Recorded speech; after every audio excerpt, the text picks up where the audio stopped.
এটা তৈরি হয় ওয়াইল্ড হপ নামক গাছ থেকে। এই গাছটা যখন ফুল আসতে শুরু করে, তার ফ্রেশ রুট নিয়ে তার স্ট্রাক থেকে ব্রাইনিয়া আলবাটা তৈরি করা হয়। এই ব্রাইনিয়া আলবা লতানো টাইপের গাছ, তাতে সাদা সাদা ফুল ফোটে। যখন গাছে ফুল আসে, ফুল আসা ঠিক আগের মুহূর্তে ফ্রেশ রুট সংগ্রহ করা হয়, সংগ্রহ করে টিংচার তৈরি করা হয়। এই ব্রাইনিয়া আলবাটা প্রয়োগ করেছিলেন ডাক্তার হ্যানিম্যান, এবং তিনি ওটাকে পাবলিশড করেছিলেন তার মেটেরিয়া মেডিকা পিউরা গ্রন্থের মধ্যে প্রথম সংস্করণে, অর্থাৎ সেটা 1816 সালে। মেটেরিয়া মেডিকা পিউরা সেকেন্ড পার্টে, দ্বিতীয় খণ্ডে এই ব্রাইনিয়া আলবাটাকে তিনি পাবলিশড করেছিলেন। সেখানে হ্যানিম্যান নিজে 208টা লক্ষণের কথা বলেছিলেন, এবং হ্যানিম্যানের যে সমস্ত ছাত্র ছিলেন যারা এটাকে প্রুভিং করেছিলেন, তারা 102টা লক্ষণ বলেছিলেন। টোটাল 310টা লক্ষণ নিয়ে মেটেরিয়া মেডিকা পিউরার দ্বিতীয় খণ্ডে 1816 সালে এই ওয়াইল্ড হপ বা ব্রাইনিয়া আলবাটা প্রকাশিত হয়েছিল। 1816 পরে 1824 সাল, যে সময় মেটেরিয়া মেডিকা পিউরার সেকেন্ড এডিশন এলো, সেকেন্ড এডিশনের সেকেন্ড ভলিউমে সেখানে আমরা দেখলাম হ্যানিম্যান 537টা লক্ষণ তাতে সংযুক্ত করলেন, এবং হ্যানিম্যানের যে সমস্ত ছাত্ররা ছিলেন তারা আরও 242টা। টোটাল আমরা এখানে পাচ্ছি 779টা সিমটমস ব্রাইনিয়া আলবা। তৃতীয় সংস্করণের ক্ষেত্রে আমরা দেখতে পাচ্ছি সেখানে আরও কিছু লক্ষণ বেড়েছে, আরও গোটা 2 লক্ষণ বেড়ে 781টা লক্ষণ ব্রাইনিয়া আলবার মধ্যে রয়েছে। কিন্তু এই সীমিত সময়ের মধ্যে, যে সময় আমরা আলোচনাটা করব, সেই সময়ের মধ্যে এতগুলো লক্ষণ কখনোই বলা সম্ভব নয়, এবং বললেও কোনো চিকিৎসকের পক্ষে প্র্যাকটিস করা কখনোই সম্ভব নয় অতগুলো লক্ষণ মাথায় রেখে। সুতরাং আমরা ব্রাইনিয়া আলবা নিয়ে আজকে যে কথাগুলো বলবো, যে সমস্ত কথা আজকে আলোচনা করা হবে, ডেলি প্র্যাকটিসে যে কথাগুলো আমাদের কাজে আসে, ডেলি রুগী দেখতে যে লক্ষণগুলো আমাদের লাগে, যে সাইনগুলো আমাদের দরকার হয়, সেগুলো নিয়ে আজকে আমরা আলোচনা করব।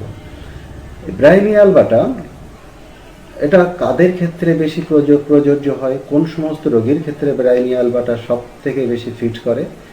যে সমস্ত রোগীকে একটু বলশালী, বেশ শক্তপোক্ত, এবং যারা বেতধাতু, যাদের গেটে বাত আছে, যেটাকে আমরা গাউট বলি, যাদের রিউমেটিক ডায়াথিসিস আছে, এবং যারা পিত্তপ্রধান, মোটাসোটা, বেশ পেশিবহুল এবং পিত্তপ্রধান, এবং যারা বাতের ব্যথাতে, বিভিন্ন ব্যথার অসুখে ভোগে, তাদের ক্ষেত্রে ব্রাইনিয়া আলবা খুবই উপযোগী, এবং প্রায়ই দেখতে পাওয়া যায় সেই সমস্ত রোগীদের মধ্যে ব্রাইনিয়া ব্যাপক লক্ষণ ফুটে ওঠে। এই ব্রাইনিয়া রোগী মানসিক দিক দিয়ে প্রচণ্ড উত্তেজিত স্বভাবের।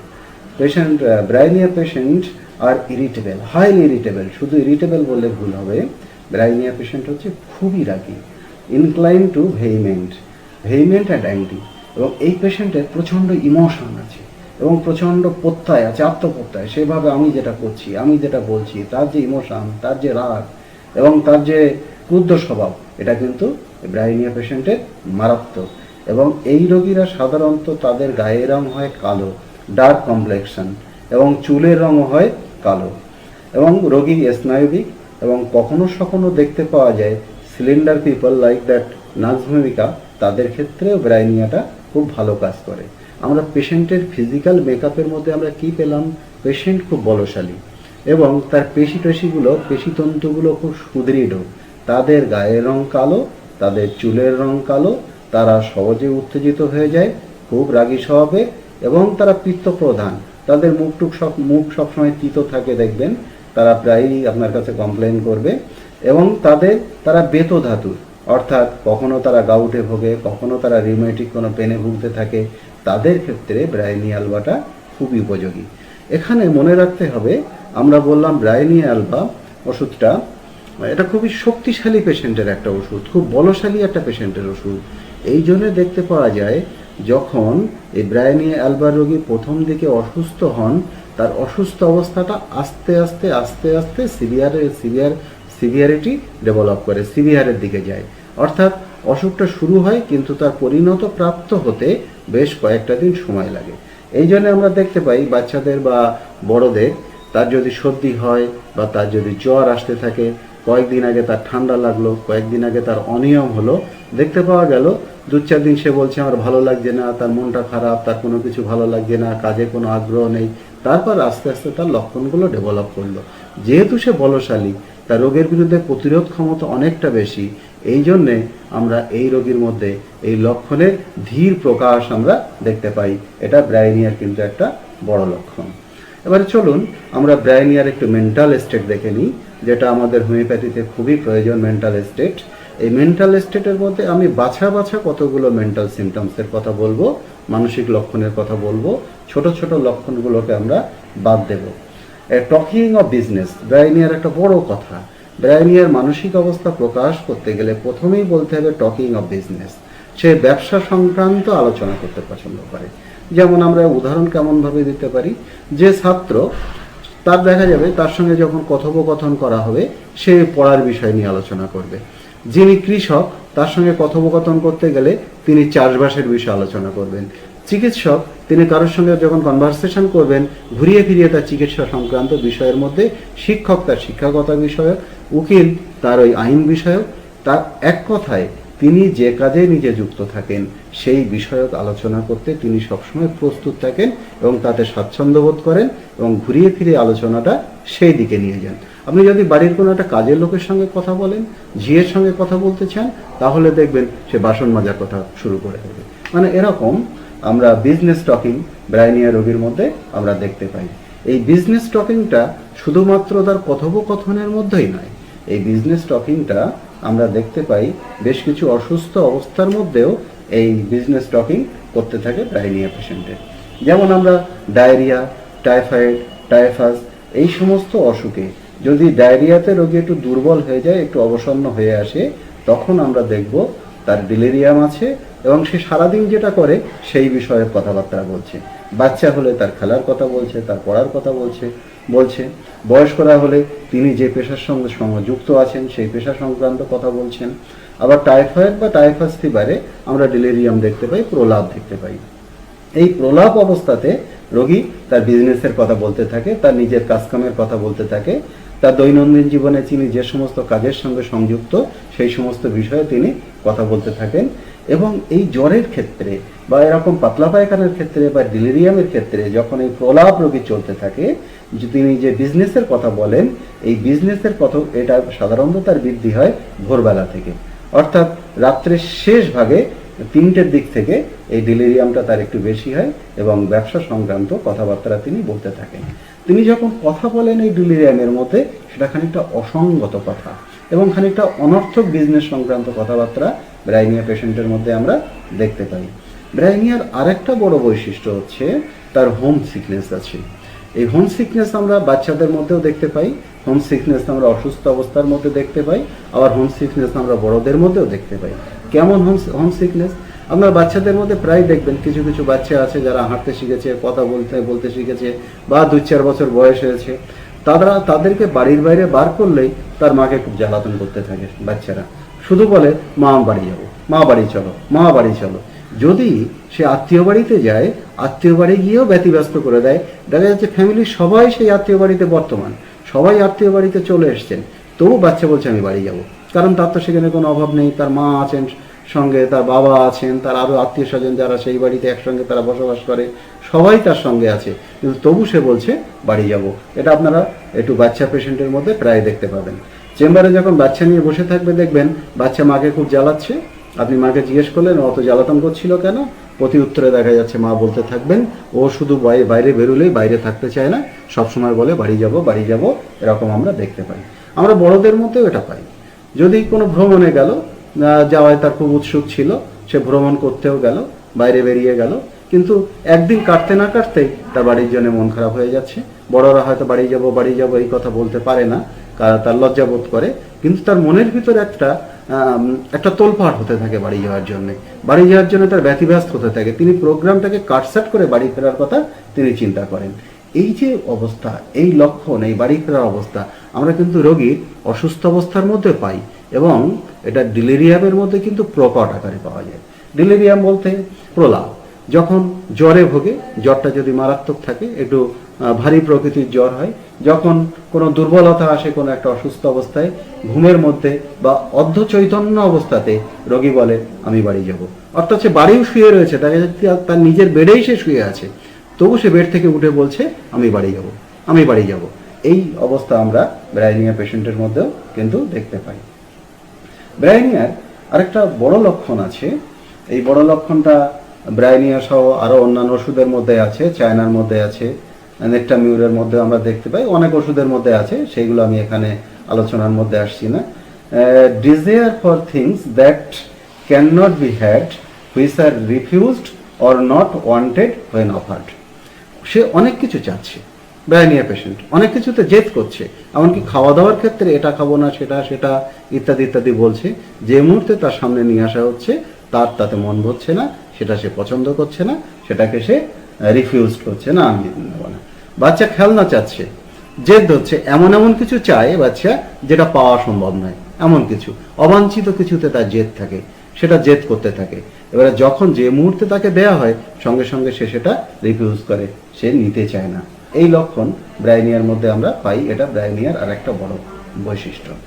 আর ব্রাইনিয়ার মেন্টাল ডিসপোজিশনের মধ্যে আমরা দেখব patient is very much irritable, incline to be angry, after getting angry chill or red face and heat in head. রোগী প্রচণ্ড রাগী এবং তার রাগের প্রতি সে প্রবণতাশীল, সহজেই রেগে যায়, খুঁটিনাটি বিষয়তেই রেগে যায়, অল্পতেই রেগে যায়।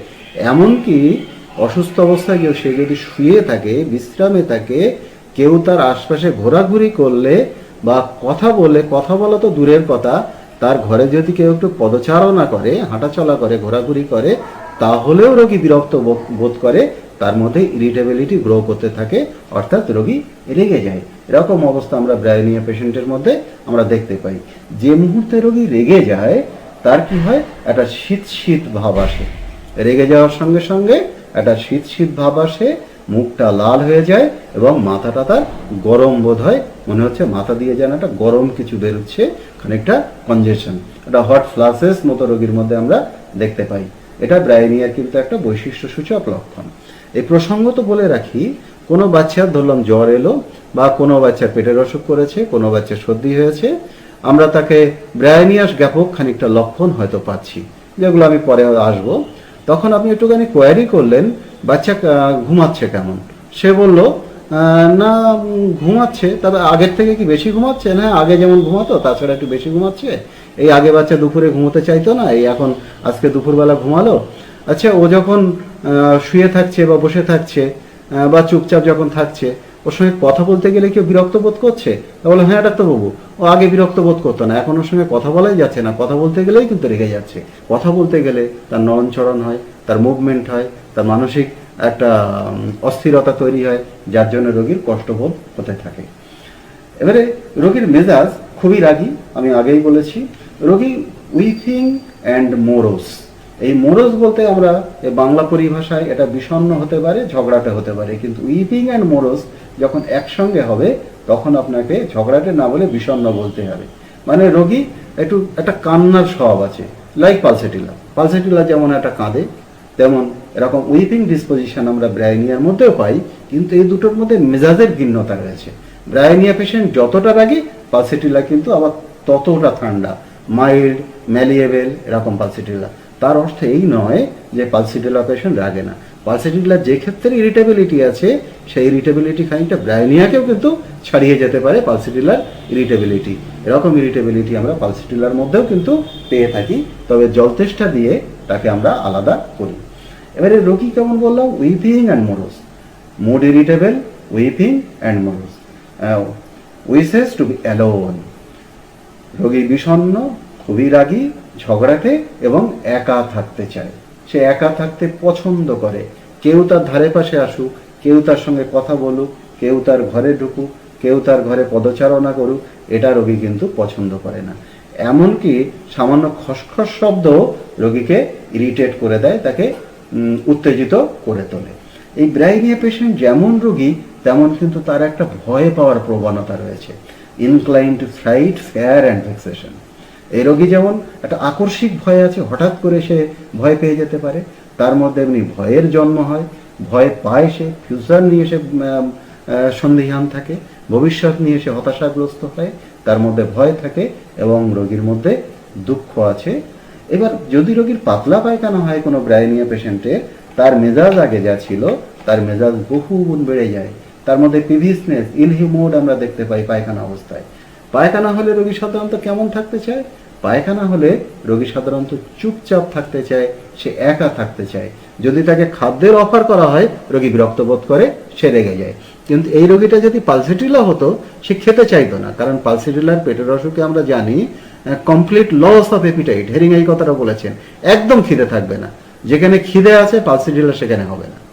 যেখানে খিদে আছে, আমি রিপিট করছি, যেখানে খিদে আছে পেটের অসুখে পালসিটিলা সে রোগীর ওষুধ হতে পারে না, কারণ অ্যাকর্ডিং টু হেরিং, এটা আমার কথা না, এবং আমি ব্যবহার করেও দেখেছি খিদেওয়ালা পেশেন্ট এবং খিদে নেই। যেখানে খিদে নেই সেখানে পালসিটিলা কিন্তু অন্য লক্ষণ যদি মেলে পালসিটিলা সেখানে ওষুধ। পালসিটিলা রোগীকে ফুড অফার করলে সে খেতে চাইবে না, কিন্তু বিরক্ত বোধ করবে না। এই ব্রাইনিয়া পেশেন্টের ক্ষেত্রে কি হয়? ফুড অফার করলে সে রেগে যায়, তার রাগ হয়, সে বিরক্ত বোধ করে। এবারে রোগী যদি হুপিং কাশিতে ভোগে বা রোগী যদি মারাত্মক কোনো কাশি হতে থাকে, তার মধ্যে একটা বিরক্তি ভাব আসে, তার মেজাজ খুব বিগড়ে যায় এবং তার মধ্যে একটা ভায়োলেন্স দেখতে পাওয়া যায়, তার মধ্যে একটা ক্ষিপ্রতা, তার মধ্যে একটা প্রচণ্ডতা দেখতে পাওয়া যায়।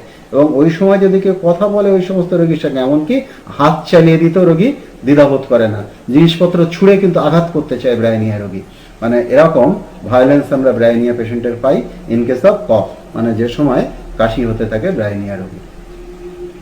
আরে ব্রাইনিয়া রোগী যেমন আমি বললাম মোরস, এখানে মোরস বলতে আমরা কিন্তু এখানে ঝগড়াটে বলবো, কারণ হেরিং বলেছেন morose everything puts him out of humour, মানে রোগী খুব ঝগড়াটে, মানে সব কিছুতেই তার মেজাজ হারিয়ে যায়, মানে এমন তার মেজাজ, সামান্যতেই তার মেজাজ হারিয়ে যাচ্ছে। এই বৈশিষ্ট্য আমরা ব্রাইনিয়া পেশেন্টের মধ্যে আমরা পেতে থাকি। এবারে ব্রাইনিয়া পেশেন্টের আমরা উইপিং মুডের কথা বলেছি, লাইক দ্যাট পালসিটিলার মতো। এবারে ব্রাইনিয়া পেশেন্টের এই উইপিং মুড কোথায় আমরা দেখতে পাই? Weeping mood with headache and other complaints, মানে মাথার যন্ত্রণা বা অন্যান্য কষ্টে ব্রাইনিয়া পেশেন্টের একটা উইপিং ডিসপোজিশন, একটা উইপিং মুড আমরা দেখতে পাই। কিন্তু পালসিটিলার উইপিং মুড থাকে তার মনের কোমলতার জন্যে, মনের নরম ভাবের জন্যে সে কেঁদে ফেলে। আমরা মেডোরিনামের মধ্যে একটা উইপিং ডিসপোজিশন পাই, মেডোরিয়ানের মধ্যে তার মধ্যে একটা হতাশা কাজ করে, সে যে অসুখে ভুগছে ভাবে আমার অসুখটা সারবে না, এই হতাশা থেকে তার মধ্যে একটা উইপিং ডিসপোজিশন ডেভেলপ করে মেডোরিনাম পেশেন্টের মধ্যে। এই ব্রাইনিয়ার মধ্যে আমরা দেখতে পাচ্ছি একটা গ্রেট ডিপ্রেশন আছে, রোগীর মধ্যে প্রচণ্ড একটা ডিপ্রেশন আছে, এবং এই ডিপ্রেশন রোগীকে খুব কষ্ট দিতে পারে। এবং সেই সাথে রোগীর কি থাকে? Great sense of insecurity with mental depression, মানসিক অবসাদ সহ রোগীর থাকে নিরাপত্তাহীনতা। রোগীর এই যে প্রকৃতই তার নিরাপত্তাহীনতা নেই, কিন্তু রোগী ভাবে তার নিরাপত্তাহীনতা আছে, তার অসুবিধে কিছু একটা হতে চলেছে, অসুবিধে কিছু হবে, সেটা খুব সন্নিকটে, তার ভবিষ্যৎ খুব খারাপ হতে চলেছে এবং সেটা খুব সন্নিকটে। এটা নিয়ে রোগী খুব চিন্তাগ্রস্ত হয় এবং নিরাপত্তাহীনতায় ভোগে। তার রেজাল্ট একটা মানসিক অবসাদ হিসাবে আমরা দেখতে পারি। ব্রাইনিয়া পেশেন্টের মধ্যে অ্যাংজাইটি অ্যান্ড অ্যাপ্রিহেনশন আছে। এই অ্যাংজাইটি বলতে মানসিক উদ্বেগ এবং অ্যাপ্রিহেনশন বলতে আশঙ্কা। উদ্বেগ এবং আশঙ্কা কিন্তু ব্রাইনিয়ার একটা সর্বাঙ্গীন অবস্থাতেই আমরা কিন্তু পাই। ব্রাইনিয়ার যেমন ফিজিক্যাল লেভেলে আমরা একটা অ্যাংজাইটি এবং অ্যাপ্রিহেনশন থাকে, তার মেন্টাল লেভেলে অবশ্যই থাকে, কারণ অ্যাংজাইটি এবং অ্যাপ্রিহেনশন এটা মেন্টাল লেভেলেরই লক্ষণ, সুতরাং সেখানে ব্রাইনিয়া পেশেন্টের মধ্যে বর্তমান থাকে। রোগীর সর্বাঙ্গীন উদ্বেগ থাকে, সারা দৈহিক একটা উদ্বেগ, তার মানসিক উদ্বেগ, দেহে একটা অস্থিরতা, তাতে রোগীকে একদম স্থির হতে দেয় না। সে যদি ভাবে একটু বিশ্রাম করবে তবু তাকে বিশ্রাম করতে দেয় না। এটা ব্রাইনিয়ার সাধারণ বৈশিষ্ট্য থেকে কিন্তু ব্রাইনিয়া খানিকটা বেরিয়ে এসছে, এটা হেরিং বলেছেন। কারণ আমরা ব্রাইনিয়া মাত্রাই জানি ব্রাইনিয়া চুপচাপ থাকতে পছন্দ করে, কিন্তু এমন বিশেষ কিছু ক্ষেত্র রয়েছে যেখানে ব্রাইনিয়া একদম চুপচাপ থাকতে পারে না। সে চুপচাপ থাকতে চাইলেও সে বাধ্য হয় অস্থির হতে, তার মধ্যে রেস্টলেসনেস আমরা দেখতে পাই। সেই অবস্থায় তার মধ্যে একটা অ্যাংজাইটি থাকে, সেই অবস্থায় তার মধ্যে একটা অ্যাপ্রিহেনশন কাজ করতে থাকে। Anxiety about future, particularly in childhood or after, এই তার ভবিষ্যৎ সম্পর্কে একটা আশঙ্কা থাকে, মানে প্রসবের সময় বা প্রসব পরবর্তী ও এই প্রসূতি মায়ের বা গর্ভবতী মায়ের প্রসবকালীন বা প্রসব পরবর্তী অবস্থায় একটা ভবিষ্যৎ নিয়ে তার একটা উদ্বেগ কাজ করে এবং রোগী তাতে অস্বস্তিতে থাকেন এবং কষ্ট অনুভব করতে থাকেন। রোগীর মধ্যে আমরা দেখতে পাই একটা মানসিক উদ্বেগ, সেই সাথে খিটখিটে ভাব এবং রোগীর সব কিছুতেই একটা তাড়াহুড়ো করার একটা প্রবণতা রয়েছে, যেটাকে আমরা বলি হেস্টি ডিসপোজিশন। এটাকে হেরিং বলেছেন অ্যাংসাস, পেভিস অ্যান্ড হেস্টি ডিসপোজিশন। এটা হেরিং লাল দিয়ে বলেছেন এবং বোল্ডে বলেছেন, মানে এটা ব্রাইনিয়ার একটা বড় লক্ষণ। এই ব্রাইনিয়ার এই উদ্বেগটা কখন বাড়ে? ব্রাইনিয়ার উদ্বেগটা বাড়ে ঘরে থাকলে। কেন ব্রাইনিয়ার উদ্বেগটা ঘরে থাকলে পড়ে? এই রুম টেম্পারেচার ওপেন এয়ারের থেকে বাইরের থেকে অনেকটা একটু বেশি থাকে। এই যে আবহাওয়ার যে তারতম্য, ঘরের তাপমাত্রা একটু বেশি কিন্তু বাইরের আবহাওয়ার বাইরের তাপমাত্রা তুলনামূলকভাবে কম, এই ঘরের যে বাড়তি যেটুকু তাপমাত্রা আছে তাতে রোগী উদ্বেগগ্রস্ত হয়ে পড়ে এবং রোগী কি চায়? তার অ্যামিলিউরেশন হয়, অ্যামিলিউরেশন ইন ওপেন এয়ার। সে যদি খোলা বাতাসে যায় তাহলে সে ভালো অনুভব করে। তাহলে আমরা রোগীর এত সময় যে মানসিক উদ্বেগের কথা বললাম, এই মানসিক উদ্বেগের পিছনে বেশ কতগুলো কারণ রয়েছে। তার ভবিষ্যৎ সম্পর্কে একটা উদ্বেগ থাকে, বুঝি ভবিষ্যতে খারাপ কিছু হতে চলেছে, খারাপ কিছু হবে। তার গর্ভাবস্থায় এবং প্রসবকালীন এবং প্রসব পরবর্তী মানসিক উদ্বেগ থাকে, যেমন তার একটা মৃত্যু ভয় সে সময় কাজ করে। সেই সাথে সাথে কি করে কি হবে, বাচ্চাকে কি করে বড় করবে, ভবিষ্যৎ খুব খারাপ হতে চলেছে, বেঁচে থাকা তার পক্ষে কঠিন এবং সে উপায়ে খুঁজতে থাকে যে কিভাবে বেঁচে থাকবো। তার বুদ্ধিবৃত্তি দিয়ে সে কিন্তু উপায় খুঁজে পায় না কিভাবে বাঁচা যাবে। এই জন্যই কিন্তু সে অ্যাংজাইটিতে ভোগে, সে অ্যাংসাস হয়ে যায় সে এবং সে আশঙ্কাগ্রস্ত হয়। আশঙ্কা ও ভীতি ভবিষ্যৎ সম্পর্কে এটা ব্রাইনিয়ার কিন্তু একটা বড় লক্ষণ। এই ব্রাইনিয়া রোগীর যদি আমরা মেমোরি দেখি তাহলে আমরা কি দেখব? তার মানসিক অবস্থার মধ্যে তার মেমোরিটা খুব মানসিক, তার দুর্বলতা আছে, চিন্তাভাবনা তার গোলমাল পাকিয়ে যায়। সে যে আইডিয়াটা করেছিল কিছু একটা করার, সে সেই কাজটা করার আগেই আইডিয়াটা তার ভ্যানিশ হয়ে যায়। So weak in mind that his ideas vanishes as if he would faint. মানে সে যেন খানিকটা মূর্ছা যাওয়ার মতো হয়, তার আইডিয়াটা চলে যায়, কি করতে চাচ্ছিল শেয়ার করতে পারে না। এবং সেই সাথে কি থাকে, তার মুখমণ্ডলটা গরম হয়ে যায় এবং বিশেষত যখন সে দাঁড়িয়ে থাকে, দাঁড়িয়ে কোনো কিছু চিন্তা করে, কোনো কিছু করার কথা ভাবে, সেই সময় তার এই থটস, তার চিন্তাভাবনা ভ্যানিশ হয়ে যায়। চিন্তাভাবনার গোলমালটা আমরা ব্রাইনিয়া রোগীর মধ্যে দেখতে পাই। রোগীর মধ্যে প্রচণ্ড হতাশা আছে, গ্রেট ডেসপন্ডেন্সি আছে, ডিসইনক্লাইন টু থিঙ্ক। সে একদম চিন্তা করতে পারে না, চিন্তা করতে অপারগ হয়ে যায় ব্রাইনিয়া রোগী, যার চিন্তা শক্তি তার কমে যায়। এবং সেই সাথে আমরা দেখতে পাই বুদ্ধিবৃত্তির একটা দুর্বলতা ব্রাইনিয়া পেশেন্টের মধ্যে প্রচণ্ড আকারে দেখতে পাওয়া যায়। তার হতবুদ্ধি ভাব রয়েছে। এই হতবুদ্ধি ভাবটা বৃদ্ধি পায় পরিশ্রমের সময়। সে যখন কথাবার্তা বলে সে যখন নিজে নিজে ভাবে হয়তো সে সব ঠিকঠাক ভাবতে পারে, কিন্তু যে মুহূর্তে সে মানসিক পরিশ্রম করে, যে মুহূর্তে কারোর সঙ্গে কোনো কথাবার্তা বলতে যায়, কনভারসেশন করে, সেই সময় তার হতবুদ্ধি ভাব রোগীর মধ্যে আমরা দেখতে পাই। আবার রোগী মনে করে কি, তার যে অসুস্থ অবস্থা, এই অসুস্থ অবস্থার জন্যে যেন অন্য কেউ দায়ী। ব্রাইনিয়া পেশেন্টের অনেক রকম ভয় আছে তার মধ্যে। সে ভয় পায়, কিসে ভয় পায়? A strong fair of poverty.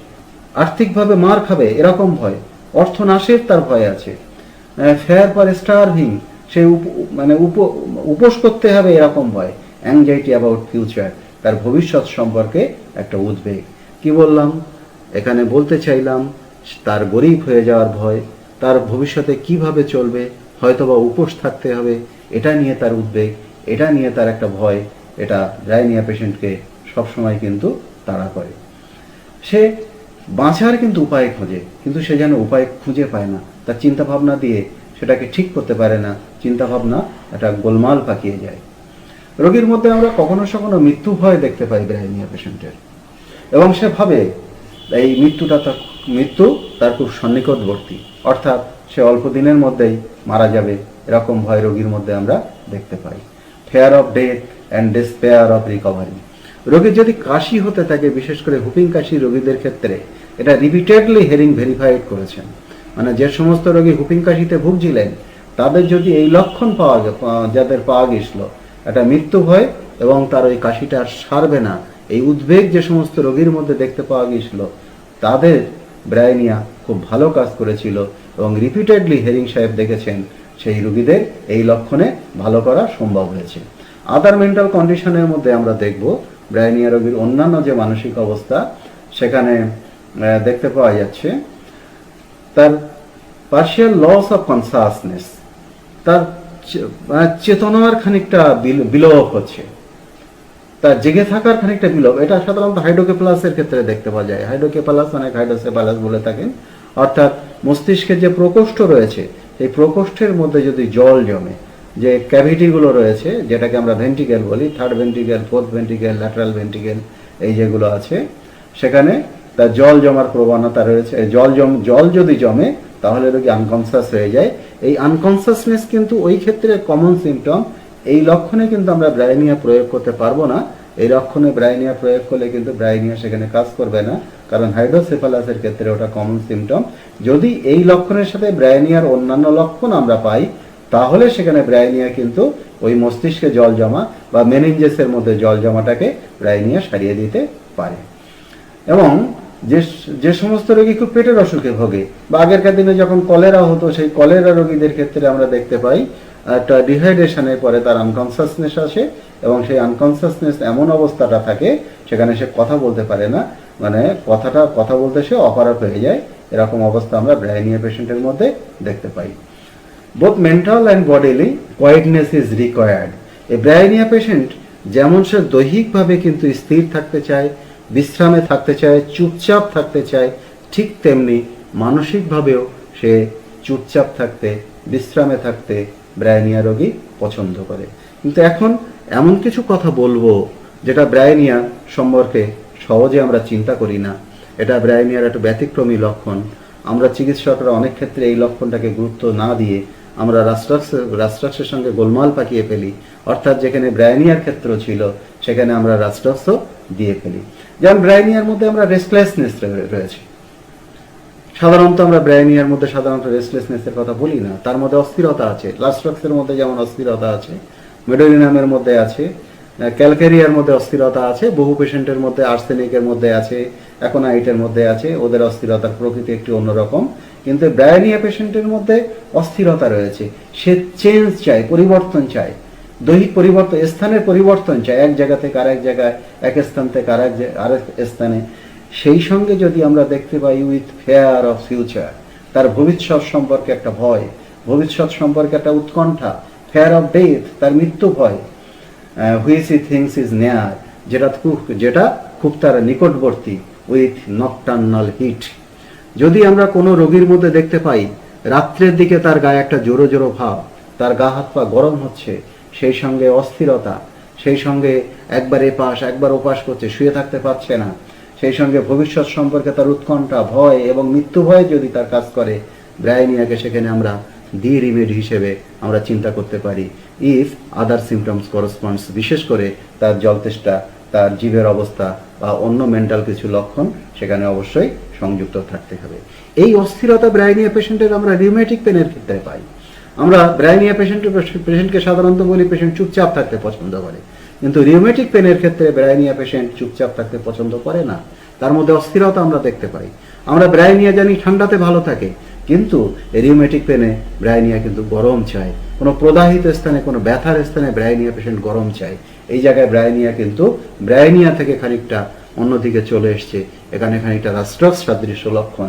এই জায়গাতে আমরা চিকিৎসকরা অনেকেই ভুল করে থাকি, যে আমাদের ওষুধ সিলেকশনের ক্ষেত্রে একটু সমস্যা হয়ে যায় এই জায়গাটায়।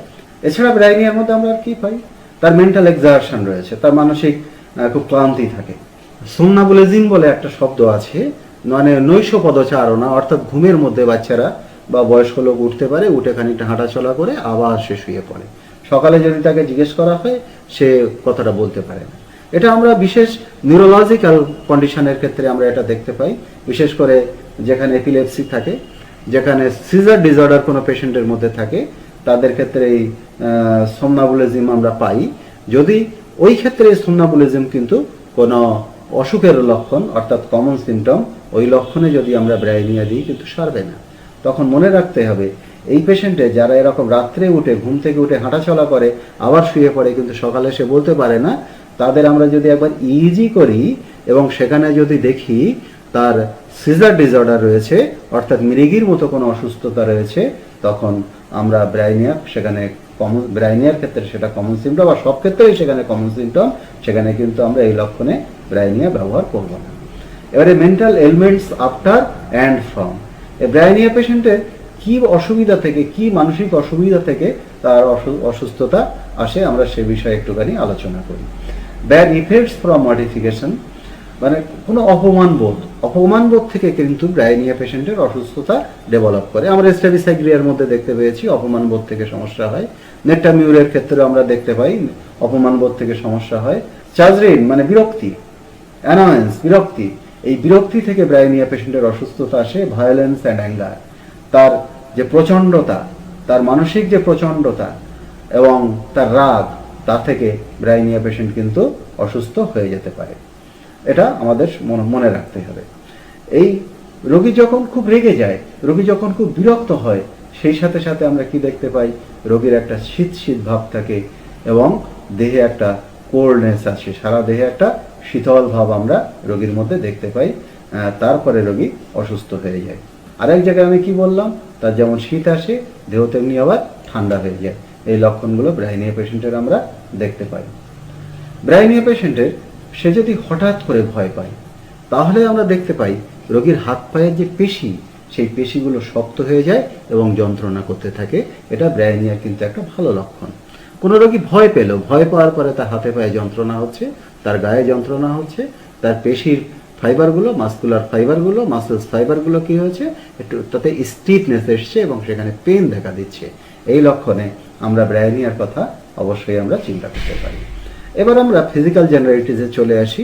মানসিক অবস্থার কথা এত সময় আমরা ব্রাইনিয়ার আলোচনা করলাম। এবার আমরা ফিজিক্যাল এলিমেন্টস আফটার বা ফ্রম, কি দৈহিক অবস্থায় ব্রাইনিয়া রোগী অসুস্থ হয়ে যায়। রোগীর যদি ঠান্ডা লাগে, complaints after taking cold when hot in summer, গরমের দিনে রোগী যদি ঠান্ডা লাগে তাহলে ব্রাইনিয়ার মতো অসুস্থতা তার আসতে পারে। যখন দিনের বেলা গরম এবং রাত্রিবেলা ঠান্ডা, সেই অবস্থায় ব্রাইনিয়া পেশেন্ট অসুস্থ হয়ে যেতে পারে। কোনো ঠান্ডা খাদ্য, ঠান্ডা পানীয় থেকে তার অসুস্থতা আসতে পারে। যে কোনো চর্মরোগ বা যে কোনো discharge, it may be leucorrhoeal discharge, it may be menstrual bleeding বা এনিথিং এলস, যাই হোক না কেন, তার যদি সাপ্রেশন হয় বা কোনো চর্মরোগের যদি সাপ্রেশন হয়, তাহলে ব্রাইনিয়ার লক্ষণ কিন্তু এসে যেতে পারে। কখনো কখনো ব্রাইনিয়া দেখতে পাওয়া যায় সেই সমস্ত রোগীর ক্ষেত্রে একটা সাদৃশ্য ওষুধ। আর ailments after suppression of measles, যদি তার কারোর হাম বসে যায় বা হামটা যদি পুরোপুরি ঠিকঠাকভাবে না বার হয়, তারপরে যদি রোগীর কাশি হয়েছে থাকে, বিশেষত যদি হুপিং কাশি হয়, এখন হুপিং কাশি আমরা পাই না, মিজলসও খুব কম হয়, কিন্তু মিজলসের পরে যদি কাশি হতে থাকে, তার জিভ যদি শুকনো থাকে, জিভটা যদি হলুদাবো বাদামি বা হলুদাবো সাদা বা সাদা প্রলেপযুক্ত হয় এবং মেজাজ যেমন ব্রাইনিয়ার আমরা বলেছি সেরকম মেজাজ যদি থাকে, তাহলে সেই হুপিং কাশিকে ব্রাইনিয়া সারিয়ে দিতে সক্ষম। শুধু মিজলস না, যে কোনো উদ্ভিদ, চামড়ার উপর যে কোনো র্যাশ, মানে যে কোনো ইরাপটিক ফিভার থেকে যে সমস্ত র্যাশ হয়, সেই র্যাশের যদি অবদমন হয়, এই র্যাশকে যদি চেপে দেওয়া হয়, তারপরে যদি ডায়রিয়া ডেভেলপ করে, সেক্ষেত্রেও আমরা ব্রাইনিয়ার কথা চিন্তা করতে পারি। এছাড়া ব্রাইনিয়ার অ্যালকোহল পানের, মদ খাওয়ার পরে যদি অসুস্থতা আসে, সেক্ষেত্রে ব্রাইনিয়ার কথাও চিন্তা করা যেতে পারে। বা কোনো ইনজুরি হলো, কোনো ইনজুরির পরে, কোনো জয়েন্ট ইনজুরি হয়েছে, ইনজুরির পরে আর্নিকা দেওয়া হয়েছে কিন্তু আর্নিকা কাজ করতে পারেনি, আর্নিকা ফেল করেছে, সেই ক্ষেত্রে আমরা একবার ব্রাইনিয়ার কথা চিন্তা করতে পারি। এবারে এই ফিজিক্যাল জেনারেলিটিসের এই জায়গাটা একটুখানি আমি আলোচনার মধ্যে নিয়ে আসব। এই বলা হলো দিনে গরম রাত্রে ঠান্ডা। এই কিছুদিন বাদেই মার্চ মাস আসবে। মার্চের সময় আমরা দেখতে পাবো দিনের দিকটা গরম কিন্তু রাত্রেবেলা ঠান্ডা। আমরা আমাদের কর্মস্থল থেকে চলে এলাম, একটু ঘামে ভিজেছে, গেঞ্জিটা ঘামে ভিজেছে, বাড়ি এসে সঙ্গে সঙ্গে কি করলাম, জামা গেঞ্জি খুলে ফেললাম, খুলে ফেলে গরম হচ্ছে বলে হয়তো বা কারেন্ট নেই, আমরা একটু ছাদে চলে গেলাম, সেখানে একটু চেয়ারে খানিক সময় বসে থাকলাম, কিন্তু রাত্রেবেলা একটা শীতলতা তখন রয়েছে। এরকম গরমের দিনের পরে যদি ওরকম ঠান্ডা লাগে, তাহলে ব্রায়োনিয়ার মতন লক্ষণ কিন্তু সেখানে তৈরি হতে পারে, ব্রায়োনিয়ার মতন লক্ষণ সেখানে এসে যেতে পারে।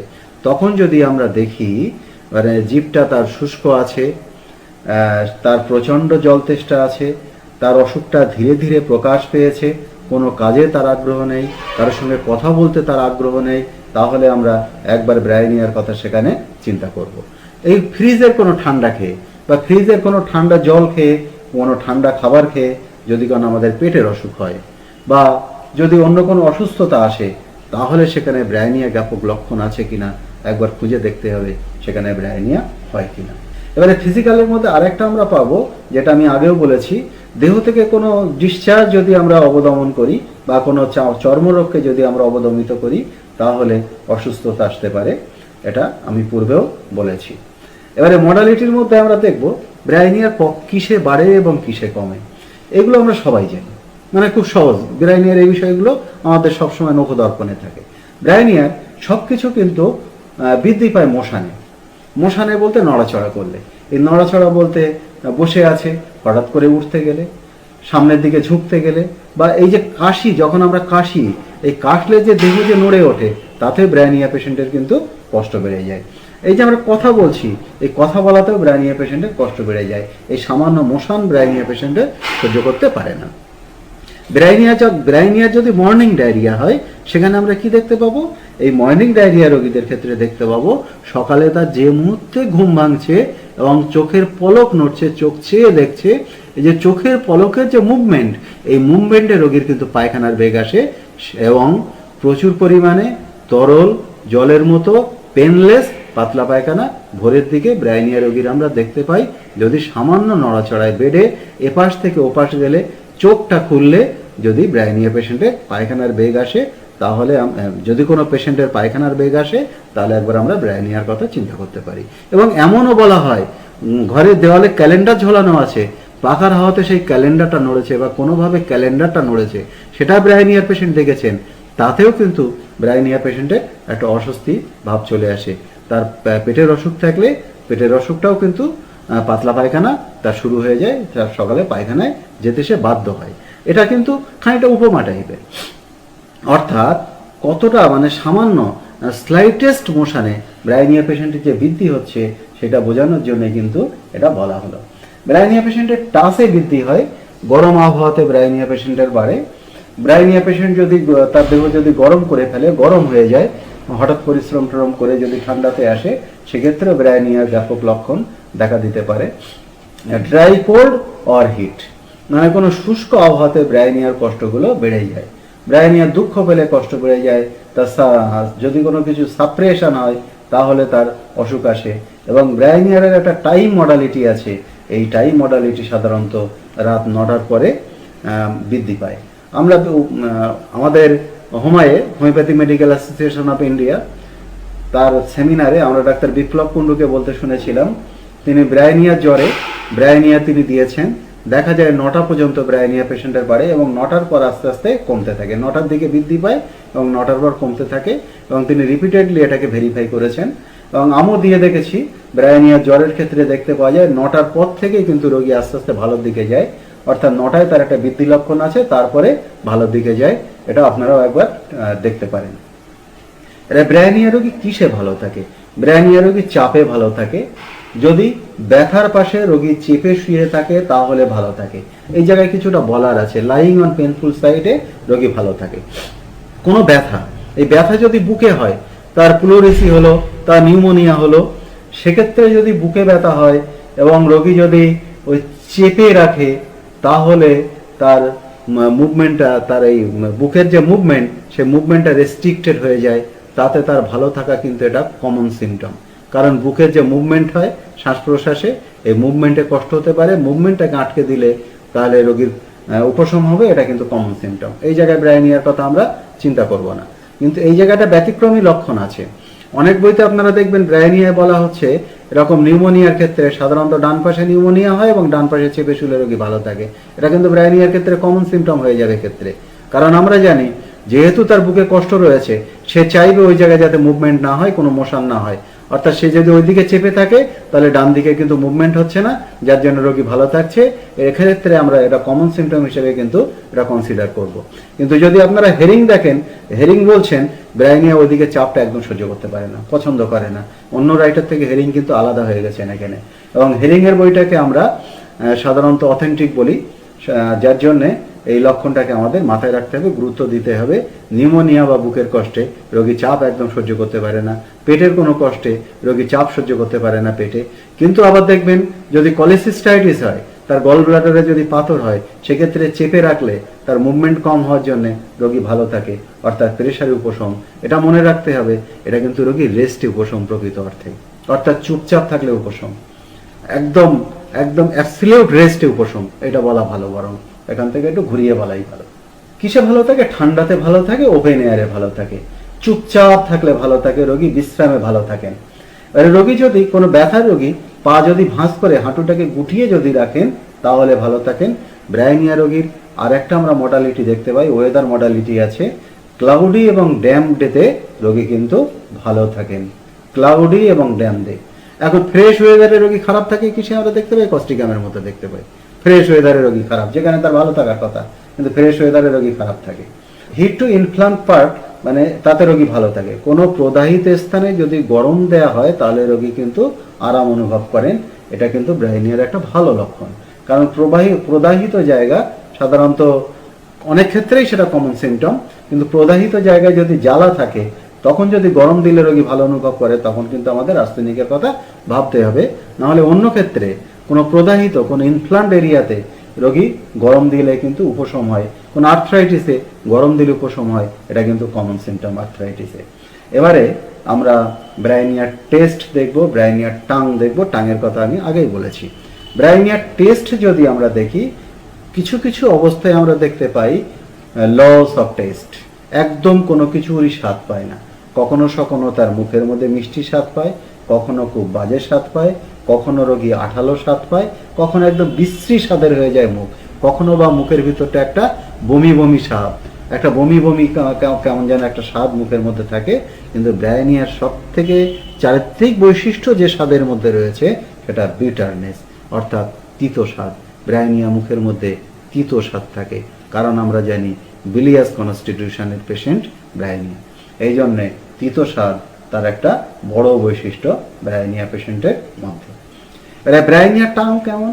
ব্রাইনিয়ার কিন্তু বিভিন্ন রকম টাং আপনারা দেখতে পাবেন। এক এক কন্ডিশনে, এক একটা অসুখের ক্ষেত্রে এক এক রকম কিন্তু টাঙের হেরফের হয়। কিন্তু ইন জেনারেল ব্রাইনিয়ার টাং হচ্ছে ড্রাই এবং শুকনো, সেটা ফাটা ফাটা থাকে টাংটা, এবং জিভটা সাদা লেপাবৃত বা সাদাটে হলদে ইয়েলোইশ ব্রাউন কোটের টাং ব্রাইনিয়া পেশেন্টের মধ্যে আমরা দেখতে পাই। মানে যে ক্ষেত্রে ব্রাইনিয়া রোগীর মধ্যে কনস্টিপেশন রয়েছে, অর্থাৎ ব্রাইনিয়া রোগীর পায়খানা যেখানে শক্ত হয়েছে সেখানে টাঙের বিশেষ বৈশিষ্ট্য হচ্ছে grey dryness of tongue, mouth and lip. তার জিভটা যেমন শুকনো থাকে, তার মুখের ভিতরটা তেমন শুকনো থাকে, তার ঠোঁটগুলোও কিন্তু শুকিয়ে যায়, প্রচণ্ড শুকিয়ে যায় কনস্টিপেশন রোগীর। এটা একটা ব্রাইনিয়ার টাঙের একটা বা মুখের একটা বড় বৈশিষ্ট্য। আরও বিভিন্ন রকম টাং আছে, যেমন যদি পাতলা পায়খানা দেখি ব্রাইনিয়ার, সেক্ষেত্রে আমরা দেখব tongue dry and red, brown, white or yellow. যদি কনস্টিপেশনের ক্ষেত্রে বললাম, শক্ত পায়খানার ক্ষেত্রে, পাতলা পায়খানার ক্ষেত্রে দেখা যায় জিভটা শুকনো কিন্তু লাল বা কখনো বাদামি বর্ণের, কখনো বা সাদা বা কখনো হলদে, বা হলদে কখনো কখনো বা সাদা, এরকম আমরা দেখতে পাই। কিন্তু এটা মনে রাখবেন যে টাংগুলো আমরা বলছি প্রত্যেক ক্ষেত্রেই কিন্তু শুষ্ক কথাটা ব্যবহার করছি। এই শুষ্কতাই কিন্তু ব্রাইনিয়ার একটা বড় বৈশিষ্ট্য। যে কোনো মিউকাস মেমব্রেনে, যে কোনো দেহের যে যে জায়গায় মিউকাস মেমব্রেন আছে সব জায়গায় ব্রাইনিয়া পেশেন্টের কিন্তু ড্রাইনেস রয়েছে।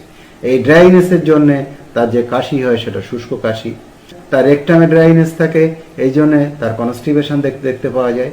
তার নাকের ভিতর ড্রাইনেস থাকে, এই জন্য আমরা ব্রাইনিয়া পেশেন্টের সর্দি খুব কম দেখি। সাধারণত ওয়াটারি ডিসচার্জ আমরা ব্রাইনিয়া পেশেন্টে দেখি না, কিন্তু কখনো সখনো আমরা ব্রাইনিয়া পেশেন্টে দেখতে পাই ওয়াটারি নাজাল ডিসচার্জ। তখন ব্রাইনিয়ার অন্য লক্ষণগুলো সেখানে আমাদের মিলিয়ে নিতে হয়। এবারে ব্রাইনিয়ার এই যে সাদা বা হলদে কোড জীবের মধ্যে রয়েছে, এটা কোথায় থাকে? ব্রাইনিয়ার জীবের কোন পজিশনে এই কোডটা থাকে? সাধারণত মিডিলে থাকে ব্রাইনিয়া পেশেন্টের এই কোডটা, মানে সাদা বা হলদে কোডটা ব্রাইনিয়া পেশেন্টের মিডিলে থাকে। এবারে ব্রাইনিয়া পেশেন্ট যখন বাতে ভোগে, রিউমেটিক অ্যাটাক হয়, তার জিভটা সাধারণত হয় ড্রাই, হোয়াইট এবং ফিলতি টান, শুষ্ক এবং সাদা। ফিলতি মানে খুব ময়লা, খুব বাজে, খুব খারাপ দেখতে, ময়লা আবর্জনার মতো জীব, মানে এতটা বাজে দেখলে যেন নিজের অস্বস্তি হতে থাকে, এরকম বাজে জীব আমরা ব্রাইনিয়া পেশেন্টের মধ্যে দেখতে পাই। তার যদি রিউমেটিক অ্যাটাক হয়, অর্থাৎ সে বাতের ব্যথাতে যদি ভুগতে থাকে। এবারে ব্রাইনিয়ার আমরা এপিটাইট দেখবো। ব্রাইনিয়ার এপিটাইটের মধ্যে আমরা দেখবো ব্রাইনিয়ার প্রচণ্ড খিদে রয়েছে, unusual hunger for 6 days, Hering বলেছেন, মানে 6 দিন, এরকম একটা ডিউরেশন রয়েছে, 6 দিন তার প্রচণ্ড খিদে, মানে abnormal hunger. He must eat often, সে প্রায়ই খেতে চায়। ইটস লিটিল অ্যান্ড অফেন, সে অল্প অল্প খায় কিন্তু বারে বারে খায়, অল্প অল্প খায় বারে বারে খায়, প্রায় প্রায় খায়। সে খেতে বাধ্য হয়, পেট্রোলিয়ামের রোগী খেতে বাধ্য হয়, নাহলে তার পেটে ব্যথা হয়, কষ্ট হতে থাকে, তার মাথার সমস্যা হতে থাকে। কিন্তু ব্রাইনিয়া পেশেন্টের এরকম আনইউজুয়াল হাঙ্গার আমরা দেখতে পাই। আবার কোথাও কোথাও আমরা দেখতে পাই অ্যাভারশন টু ফুড, খাদ্যে একদম অরুচি রয়েছে। এবং যেখানে লস অফ এপিটাইট আমরা দেখি, অ্যাভারশন টু ফুড যেখানে দেখি, সেই সাথে থাকে থার্স্ট ফর কোল্ড ওয়াটার। সে যদি একদম খেতে না চায়, সঙ্গে থাকবে প্রচণ্ড জল তেষ্টা, শীতল জলপানের অদম্য ইচ্ছা ব্রাইনিয়া পেশেন্টকে সবসময় তাড়িত করে। এবারে ব্রাইনিয়া পেশেন্টের একটা দুধের প্রতি একটা অ্যাবনর্মাল, তার একটা ক্রেভিং রয়েছে দুধের প্রতি। এই অ্যাবনর্মালিটিটা মনে রাখতে হবে। ব্রাইনিয়া পেশেন্ট কিন্তু দুধ খেতে চায় না, নো অ্যাপিটাইট ফর মিল্ক, সে দুধ খেতে চায় না, দুধে তার কোনো খিদে নেই। But if he takes it, সে যদি এটা খায়, সে যদি এটা পান করে, the appetite therefore returns and he begins to relish it. সে যদি দুধ একবার খাওয়া শুরু করে, তাহলে তার দুধের প্রতি একটা প্রচণ্ড ক্রেভিং আসে, দুধ খেতে তার একটা পছন্দ হয়, দুধ খেতে সে পছন্দ করে এবং তাতে সে পরিতৃপ্তি বোধ করে, সে পরিতৃপ্ত হয়। দুধ রোগীকে প্রথম কিছু রোগী আমরা দেখতে পাই, আপনি দুধ খেতে পছন্দ করেন, আমরা অনেক সময় জিজ্ঞেস করি কি খেতে পছন্দ করেন, এরকম ডাইরেক্ট তো আমরা বলতে পারি না দুধ খেতে পছন্দ করেন কি না। এখন দেখতে পাওয়া যায় সে হয়তো বললো আমি দুধ খেতে পছন্দ করি না, কোনোদিন খান না। না, খাই না ঠিক নয়, মা জোর করে দিলে খাই। তখন কেমন লাগে যে না, আমার দিলে কিন্তু খেতে পারি, ওই নিলে তখন আমার অল্পতে হয় না, ওই বা কোনো রকমের মাখো মাখো দুধে বা 1 গ্লাস দুধে হয় না, তখন কিন্তু আমাকে 2-3 গ্লাস দুধ দিতে হয়, তখন কিন্তু আমি ভাতটা কিন্তু ডুবিয়ে দুধ খাই। এরকম আমরা রোগীর মধ্যে দেখতে পাই। প্রথমে তার দুধের প্রতি এপিটাইট নেই, কিন্তু যদি সে দুধ খেতে শুরু করে, তার দুধের প্রতি এপিটাইট আসে, সে অনেকটা পরিমাণে দুধ খায় এবং তাতে সে পরিতৃপ্তি অনুভব করে, সে ভালো অনুভব করে এবং তার অনেক অসুস্থ ভাবটা, তার অ্যাবডোমেনের অসুস্থতা অনেকটাই সেখানে কমে যায়। রোগীর বিভিন্ন আনইউজুয়াল থিং এর প্রতি তার ডিজায়ার রয়েছে। রোগী অনেক কিছু খেতে পছন্দ করে, মানে যেগুলো আনইউজুয়াল, সচরাচর আমরা অনেক সময় এড়িয়ে চলি, এরকম কিছু রোগী পছন্দ করে। তার মধ্যে রোগী টক খেতে পছন্দ করে এবং উগ্র টাইপের টকও রোগীর পছন্দ, মিষ্টি পছন্দ করে, স্ট্রং কফি পছন্দ করে, ঝিনুক খেতে পছন্দ করে রোগী ব্রাইনিয়া পেশেন্ট। আমরা কফি খাই, কিন্তু কফি যদি স্ট্রং কফি হয়, খুব যদি কড়া কফি হয়, তাহলে সেটা তিতো স্বাদের হয়ে যায়, জেনারেলি আমরা পছন্দ করি না স্বাভাবিক অবস্থাতে। কিন্তু ব্রাইনিয়া পেশেন্ট যেমন টক খেতে পছন্দ করে, এবং তিতো খেতে ব্রাইনিয়া পেশেন্টের পছন্দ আছে, মিষ্টির প্রতি তার ক্রেভিং আছে, সে ঝিনুক খেতে পছন্দ করে। সেই সাথে ব্রাইনিয়া পেশেন্টের অনেক কিছুর প্রতি তার চাহিদা রয়েছে, যেটা আমি মানসিক লক্ষণে আমি বলেছিলাম, অনেক কিছু সে খেতে চায়। Desire things immediately which when offered are refused, মানে সে অনেক কিছু চাচ্ছে, যে মুহূর্তে সেটা তাকে দেয়া হচ্ছে সঙ্গে সঙ্গে সে রিফিউজ করছে, আর সেটা খাচ্ছে না, তার আর ইচ্ছা করছে না সেটা খাওয়ার। ব্রাইনিয়া পেশেন্টের আরেকটা ডিজায়ার আছে, desire for warm drink and relief by it. সে কোনো গরম পানীয় চায়, গরম জিনিস খেতে চায়। আমরা জানি ব্রাইনিয়া ঠান্ডা পছন্দ করে, কিন্তু দেখুন সেখান থেকে ব্রাইনিয়া কিন্তু বেরিয়ে এসছে এবং সে গরম খেতে পছন্দ করে, তাতে তার অনেক কিছুর উপশম বোধ করে। বা ডায়রিয়ার ক্ষেত্রে ব্রাইনিয়া পেশেন্ট সাধারণত ঠান্ডা খেতে পছন্দ করে এবং অ্যাসিড ড্রিঙ্কস খেতে, একটু টক টক টাইপের কিছু খেতে পছন্দ করে। এই জন্য ডায়রিয়া রোগীরা সাধারণত অনেকটা করে ঠান্ডা জল খায় এবং বলে লেবু জল খেতে আমি পছন্দ করি, কারণ লেবু জল হচ্ছে টক অ্যাসিড। ডায়রিয়ার ক্ষেত্রে আমরা এটা দেখতে পাই। মিট এবং ওয়ার্ম মিল্কের প্রতি তার ডিজায়ার আছে, সে মাংস খেতে পছন্দ করে, তবে এটা খুব বৈশিষ্ট্য সূচক লক্ষণ ব্রাইনিয়ার নয়। তার আবার দুধের প্রতি অনিচ্ছা আছে, আমি বলেছি প্রথমে তার অনিচ্ছা থাকে কিন্তু পরে সে চায়। সেই সাথে অনিচ্ছা আছে, সে গুরুপাক খাদ্য একদম পছন্দ করে না, তৈলাক্ত খাদ্য পছন্দ করে না, গ্রেসি ফুড তার অপছন্দ। ব্রাইনিয়া রোগীর ইনটলারেন্স আছে, সে সহ্য করতে পারে না ভেজিটেবল ফুড। ব্রাইনিয়ার পেশেন্ট কিন্তু একদম সহ্য করতে পারে না, যার জন্য সে ভেজিটেবল একটু এড়িয়ে চলার কথা ভাবে। ব্রাইনিয়ার বিশেষ বৈশিষ্ট্য, তার জলতেষ্টার মধ্যে আমরা ব্রাইনিয়ার একটা বৈশিষ্ট্য দেখতে পাই, জলতেষ্টা। তার জলতেষ্টাটা কেমন? সে হেস্টি অ্যান্ড এগার ড্রিঙ্কিং, মানে খুব তাড়াতাড়ি সে জল চাচ্ছে, মানে ব্রেন ডিজিজের ক্ষেত্রে। আবার অনেক ক্ষেত্রে আমরা দেখতে পাই ব্রাইনিয়া পেশেন্ট অনেকটা করে জল খায়, কিন্তু অনেকটা গ্যাপে গ্যাপে সে জলটা খায়।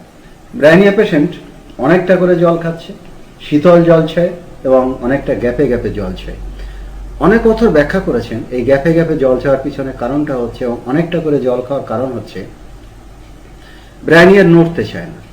এই জল খেতে গেলে তার যে বডির যে মুভমেন্ট হবে, এই মুভমেন্ট তার পক্ষে ইনটলারেবল হয়ে যায়।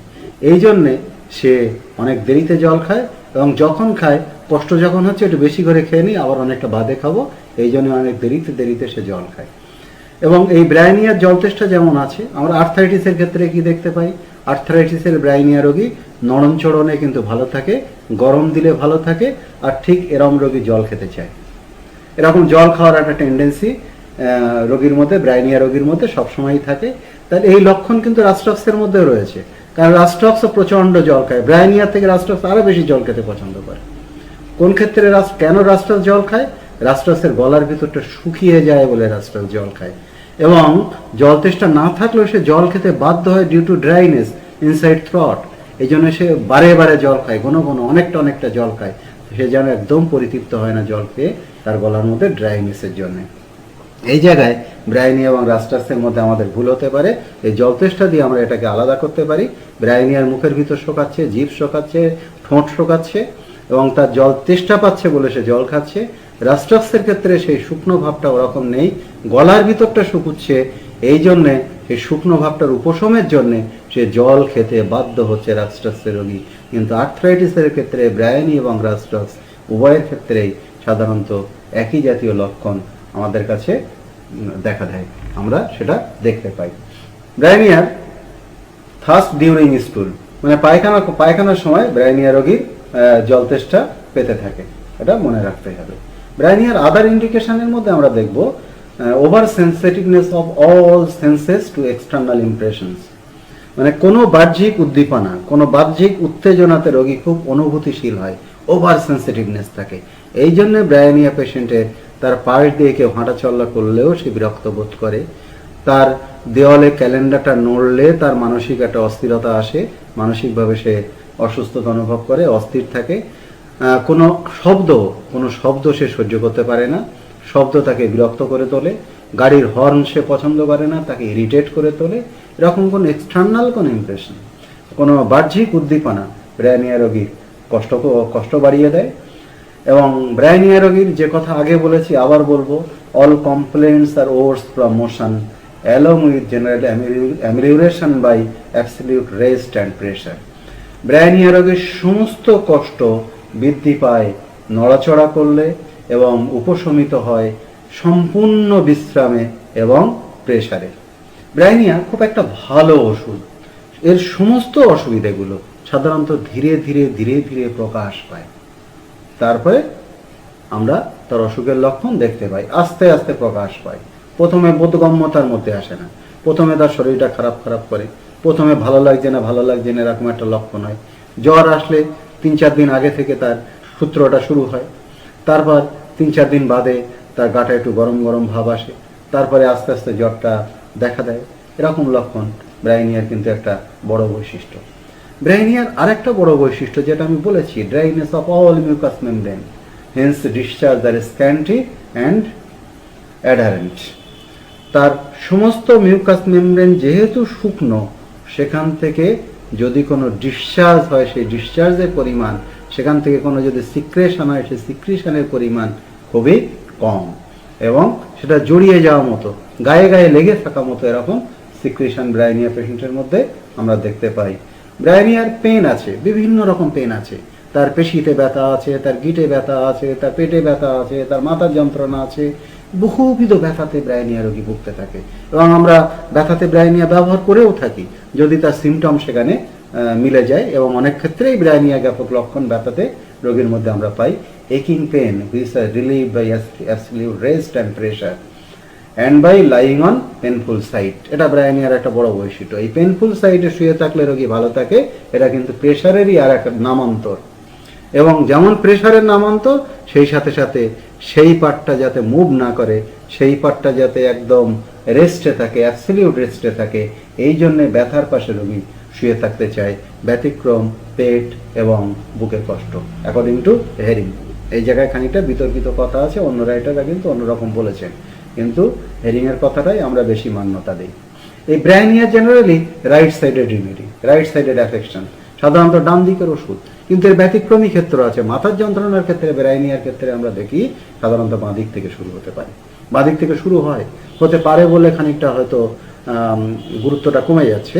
মাথার যন্ত্রণার ক্ষেত্রে বাঁ দিক থেকে শুরু হয়, বাঁ দিকে চোখ থেকে শুরু হয় এবং অক্সিপিটাল রিজিয়ন পর্যন্ত মাথাটা এই ব্যথাটা চলে যায়। সার্কুলেশনের কিছু ডিসঅর্ডার রয়েছে ব্রায়োনিয়ার পেশেন্টের। এই সার্কুলেশনের ডিসঅর্ডারের জন্য ব্রায়োনিয়ার মধ্যে আমরা দেখতে পাই একটা কনজেশন দেখতে পাই। এছাড়া ব্রায়োনিয়ার মাথার যন্ত্রণার ক্ষেত্রে আমরা দেখতে পাই মাথাটা ভার হয়ে থাকে, মাথার যন্ত্রণায় মনে হয় যেন মাথাটা চূর্ণ বিচ্ছিন্ন হয়ে যাবে, মাথাটা ফেটে যাবে, এবং মাথার যন্ত্রণা বাঁ দিক থেকে শুরু হয়। মাথার যন্ত্রণা বাঁ দিকের কপাল, মাথার যন্ত্রণা বাঁ দিকের চোখ থেকে শুরু হয়, এক্সটেন্ডিং টু অক্সিপিটাল রিজিয়ন, এটা মাথার পিছন দিক পর্যন্ত চলে যায়।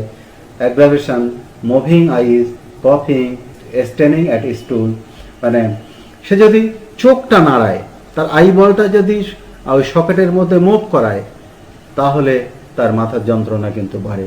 তার যদি কাশি হয়, তার যদি হাঁচি হয়, পায়খানার সময় যদি সে কোঁদ দেয়, তাহলে তার মাথার যন্ত্রণা বাড়ে।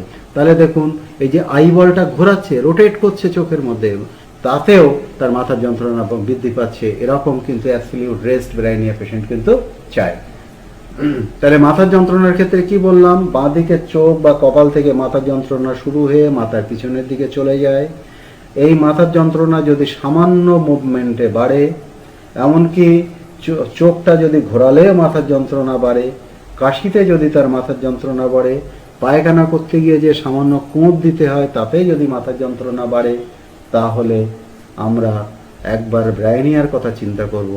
এবং রোগীর যদি কনস্টিপেশন থাকে, তাহলে সেই সোনায় সোহাগা হয়ে যায়, অর্থাৎ ব্রায়োনিয়া সেখানে খানিকটা ওষুধ হয়ে যায়।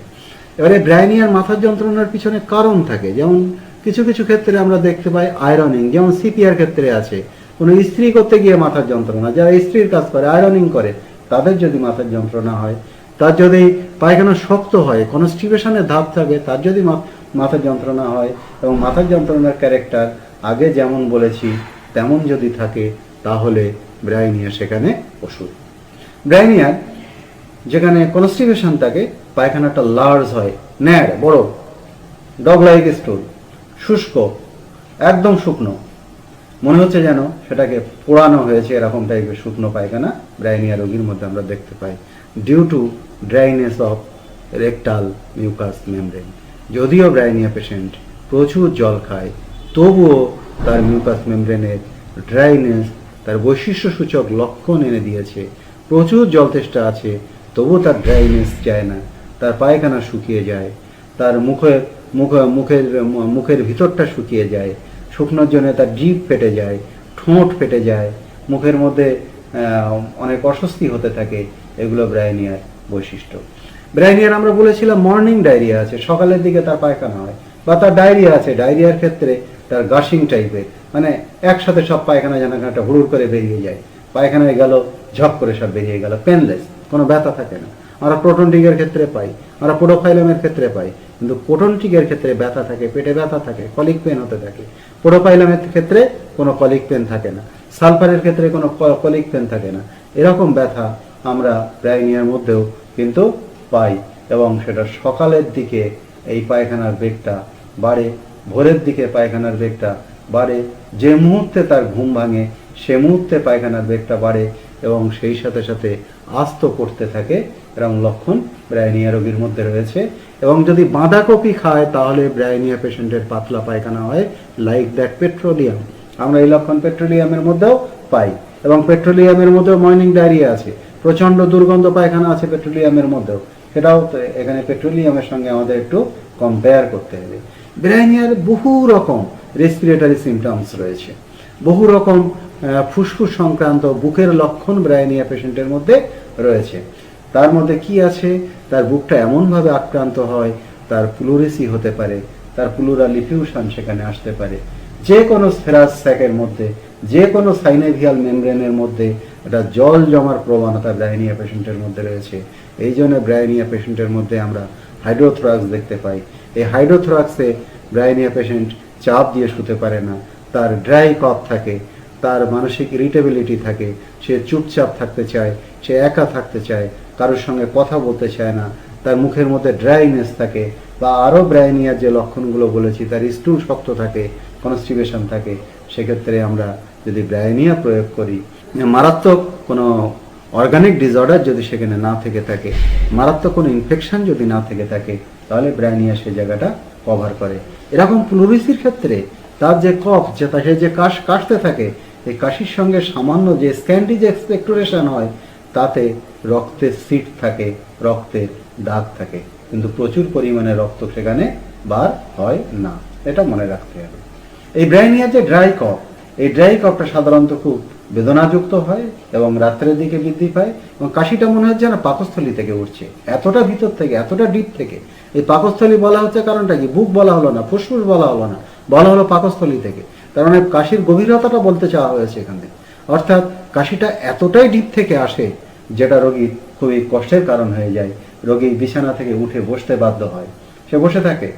যদি সে কোনো কিছু খায়, কোনো কিছু পান করে, তাহলে কাশির বেগটা বেড়ে যায় ব্রায়োনিয়া পেশেন্টের। এই ব্রায়োনিয়ার বুকের মধ্যে একটা তীক্ষ্ণ ব্যথা রয়েছে, তীক্ষ্ণ সুচ ফোটানো ব্যথা ব্রায়োনিয়া পেশেন্টের মধ্যে আমরা দেখতে পাই। যদি সে তার শ্বাস প্রশ্বাসের ক্ষেত্রে, মানে নিঃশ্বাস এবং প্রশ্বাস, ইন্সপিরেশন এবং এক্সপিরেশন, তাতে যে বুকের মুভমেন্ট হচ্ছে, তাতে রোগীর বুকের মধ্যে একটা স্টিচিং পেন আমরা পাই, একটা শার্প পেন আমরা সেখানে পাই, কাশলে বুকের মধ্যে ব্যথা করতে থাকে। আর সেই সাথে আরেকটা পিকুলিয়ার লক্ষণ ব্রায়োনিয়া পেশেন্টের মধ্যে রয়েছে, cold travel downward to chest. তার বুকের মধ্যে একটা শীতলতার অনুভূতি যেন নিচের দিকে নেমে আসছে, বুক থেকে পেটের দিকে, নিচের দিকে একটা শীতলতার অনুভূতি নেমে আসছে। ব্রায়োনিয়া রোগী বলবে, বুকের কষ্টে যখন তারা নিয়ে আসবে, কখনো কখনো যদি আপনারা পান যে ডাক্তারবাবু আমার বুকের ভিতরে ব্যথা হচ্ছে, মনে হচ্ছে যেন শীতল কিছু নিচের দিকে নেমে আসছে, এটা একটা পিকুলিয়ার লক্ষণ। তখন একবার আমরা ব্রায়োনিয়াকে খুঁজবো, দেখব সেই রোগীর ব্রায়োনিয়ার আর কোনো লক্ষণ আছে কিনা। যদি ব্রায়োনিয়ার লক্ষণ থাকে, ব্রায়োনিয়া সেখানে দি রিমেডি, ব্রায়োনিয়া ওই অসুখকে সারিয়ে দেবে।